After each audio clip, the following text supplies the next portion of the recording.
Matumal daw ang bentahan ng paputok ngayong taon sa Bocaue, Bulacan ayon sa mga nagtitinda. Ininspeksyon ng otoridad ang mga tindahan doon ilang araw bago ang pagsalubong sa 2017.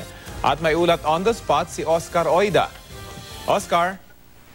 Yes, Rafi, inisa-isa nga ng Bocaue PNP ang mga tindahan ng paputok dito sa Bocaue, Bulacan. Ito ay upang matiyak na nasusunod ang lahat ng mga panuntunan tulad ng pagkakaroon ng sapat na kagamitan sa pamatay sunog tulad ng mga fire extinguisher at mga drum ng tubig.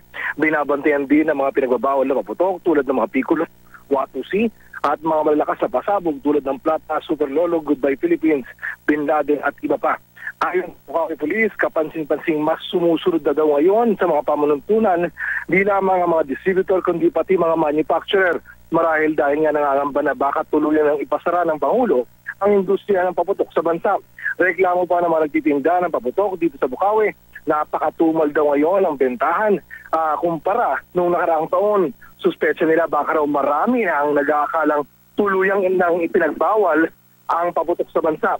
Ganun pa man, umaasa raw sila na lalakas din ang bentahan habang papalapit na papalapit ang bagong taon. Rafi? Maraming salamat, Oscar Oida.